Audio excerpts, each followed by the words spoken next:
Magandang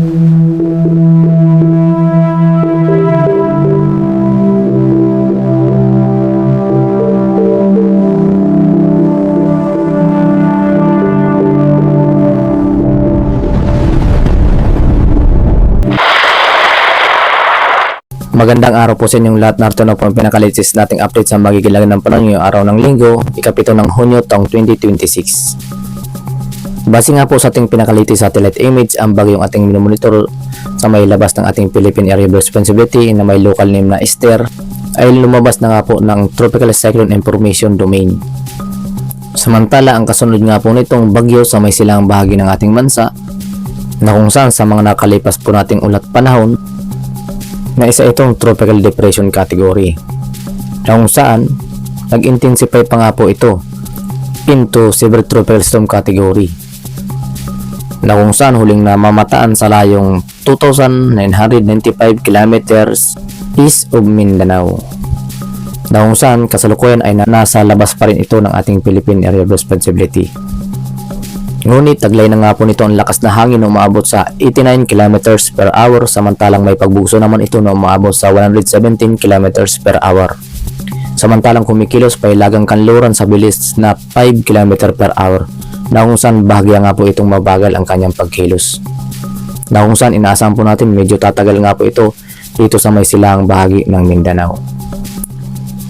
Samantala para naman sa magiging track nitong bagyo sa may silang bahagi ng Mindanao, makikita nga po natin na posible nga po itong pumasok ng ating Philippine Area of Responsibility at posible pang tumawid ng ating bansa.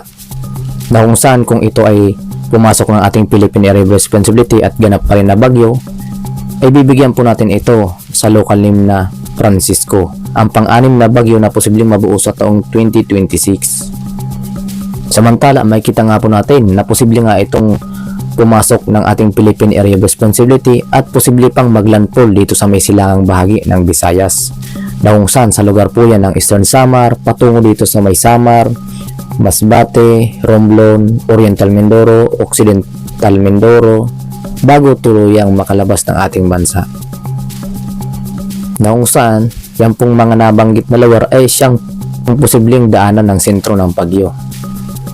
Ngunit kahit hindi po tayo daanan ng bagyo, sakop pa rin po tayo ng hangin na kung saan makikita nga po natin ang cone of probability na hagip pa rin ang Luzon, Visayas and Mindanao na kung saan nga po kahit hindi po tayo daanan ng pinakasentro ng bagyo ay hagip pa rin po tayo ng mga malakas na hangin na dulot nga po nitong bagyong papasok ng ating bansa na kung saan nga po hagip po nito ang Luzon, Visayas and Mindanao na kung saan inaasahan po natin na malakas na mga pag-ulan na sinasama ng malakas na hangin na siyang mapanganib sa ating mga kababayan.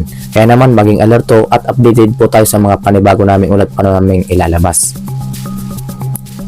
Na kung saan nga po, base nga po sa ating pinaka-climatological track sa buwan ng Hunyo, meron po tayong isa o dalawang bagyo na inaasahan na posibleng mabuo dito sa may silang bahagi ng ating bansa. Na kung saan mayroon na nga pong buong bagyo ngayong buwan ng Hunyo at yan po yung tinatawag natin na bagyong Esther. So yan po yung una. So meron tayong pangalawang bagyo na posible pang mabuo at posible na nga po ito bagyong ating minomonitor sa may silang bahagi ng Mindanao na posible nga pong dumaan ng ating bansa. Na kung saan, base nga po sa ating pinaka-climatological track, meron po tayong senaryo na posible nga pong pumasok ng ating Philippine Area of Responsibility at lumapit dito sa may silang bahagi ng ating bansa bago tuluyang kumilos pahilagang silangan. So magkukurb po yung kanyang pagkilos. Samantalang may pangalawa tayong senaryo na makikita nga po natin na papasok ang ating Philippine Area of Responsibility at posible pang maglandfall dito sa may Bicol region, patungo dito sa may Quezon, Laguna, Cavite, Metro Manila bago tuluyan lumabas ng ating bansa pakanluran ang kanyang pagkilos. Na kung saan mayroon pa rin senaryo na posibleng dito sa may Visayas, patungo dito sa may Masbate, Romblon, Oriental Mindoro, Occidental Mindoro, patungo na dito sa may kanlurang bahagi ng ating bansa at lumabas ng ating bansa. Na kung saan, yan po yung pinakasenaryo po natin. Yan po yung dinadaanan ng bagyo na nabubuo sa buwan ng Hunyo na siyang tinatahak. So maging alerto po tayo sa mga panibagong ulat na kung saan pinaganda po natin ng ating mga kababayan sa posibleng pagpasok nitong bagyo na ating minomonitor na kung saan sa base nga sa ating pinaka-latest satellite image na malakas nga po itong bagyo nating na-monitor, na kung saan posible nga itong maging super typhoon category, na kung saan kung ito ay pumasok ng ating Philippine Area of Responsibility at tumawid ng ating bansa, na kung saan ang pinakasentro nga po nito ay posible nga po tayo magtaas ng tropical cyclone wind signal number 5 sa pinakasentro ng bagyo, na kung saan sasakop nga po nitong bagyo ang Luzon, Visayas at Mindanao. Inasahan po natin na magkaranas po tayo ng mga hangin, na kung saan dahil sa malakas nga po ito, lubos mo natin pinaganda ang ating mga kababayan, lalo na yung mga nasa mga mababang lugar at sa mga mabundok na lugar na posible nga po ang pagbaha at pagguho ng lupa, na ating inasahan na dulot nga po nitong papasok na bagyong ating monitor sa may silangang bahagi ng ating bansa. Ngunit maging alerto pa rin po tayo dahil posible pa nga rin pong magbago ang track nitong bagyo, kaya naman maging alerto lang po tayo sa mga panibago naming ulat paano naming ilalabas. At para naman sa magiging lagay ng panahon ngayong araw dito sa Luzon, asahan pa rin po natin makaranas pa rin po tayo ng maulap na papuri na sinasamahan ng mga kalat-kalat na mga pag-ulan, especially dito sa may kanlurang bahagi ng Luzon. Sa lugar po yan ng Ilocos Norte, Ilocos Sur, La Union, Pangasinan, Zambales ay inasahan po natin makakaranas ng mga pag-ulan na posible nga pong umabot pa yan 50 hanggang 100 mm na mga pag-ulan na maaari pa rin magdulot ng mga pagbaha at pagguho ng lupa sa mga bundok na lugar. Kaya naman maging alerto po tayo, ugaliin pa rin po magdala ng payong para sa mga biglaang buhos ng mga pag-ulan na ating inasahan ngayong araw. Samantalang sa malalabing bahagi ng Luzon, inasahan pa rin po natin makakaranas ng improving weather. Ito po yan sa area ng Cagayan Valley Region, Isabela, Quirino, Aurora, Nueva Ecija, Quezon, Bicol Region, Marinduque, Romblon at Oriental Mindoro, kabilang ang Occidental Mindoro and Palawan. Na kung saan maliwalas na panahon ang ating inasahan ngayong araw. Ngunit pagsapit ng hapon at gabi, maging alerto pa rin po tayo sa mga localized thunderstorm na dulot nga po nitong hanging habagat na patuloy pa rin na umairal dito sa may kanlurang bahagi ng ating bansa, na kung saan magdudulot nga rin po ito ng mga cloud cluster o yung mga kumpul na kaulapan. Kapag natapat sa inyong lugar, makakaranas po tayo ng mga pag-ulan. Kaya naman ito po yung tinatawag natin mga localized thunderstorm. Kapag fully develop ang mga cloud cluster na siyang magdudulot ng mga pag-ulan o mga biglaang boost ng mga pag-ulan, lalong-lalo na po yan pagsapit ng hapon at gabi. Kaya naman ugaliin pa rin po magdala ng payong o kaya naman kaputi kung kayo ay lalabas ng inyong tahanan. Para lamang po yan sa mga biglaang buhos ng mga paulan, lalong-lalo na po pagsapit ng hapon at gabi. At para naman sa magiging agot ng temperatura dito sa may Legazpi, nasaan pa rin po natin makakaranas pa rin ng mataas na temperatura na kung saan umaabot sa 33 degrees Celsius ang ating inaasang agot ng temperatura. Samantalang dito naman sa may Tugigaraw, 31 degrees Celsius, Lawag, 31 degrees Celsius, Baguio, 22 degrees Celsius ang ating inaasang agot ng temperatura. Samantala dito sa may Metro Manila, may inasahan po rin po tayong temperatura na umaabot sa 30 degrees Celsius, Tagaytay, 30 degrees Celsius ang ating inaasang agot ng temperatura. At para naman sa magiging lagay ng panahon dito sa may Palawan, Visayas, and Mindanao, sa kasalukuyan nga po, dito sa area ng Palawan, inasahan po natin makakaranas pa rin ng improving weather. Na kung saan, maliwalas na panahon ng ating inasahan ngayong araw, kaya naman, kung may tatapusin po tayong labahin, ay makakapagsampay pa po tayo. Na kung saan, mayroon po tayong inasahan agot ang temperatura dito sa may Puerto Princesa na umaabot sa 32 degrees Celsius, Calayan Islands, 31 degrees Celsius. At para naman sa magiging lagay ng panahon dito sa may Visayas, inaasahan pa rin po natin makakaranas pa rin ng improving weather sa buong Visayas.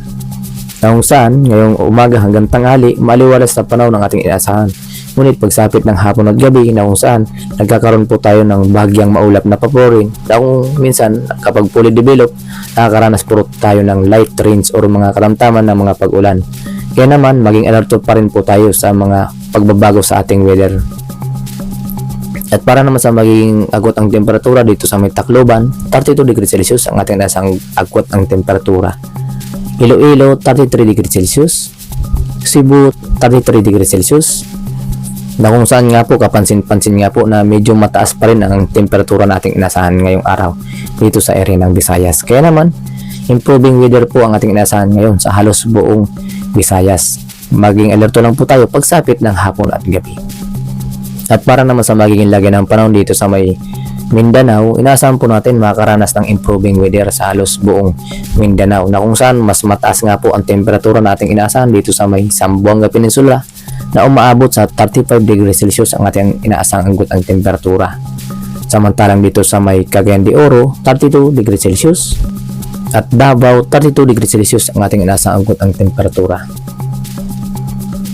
na kung saan maliwalas ng panahon ng ating inasahan sa buong bahagi ng Mindanao.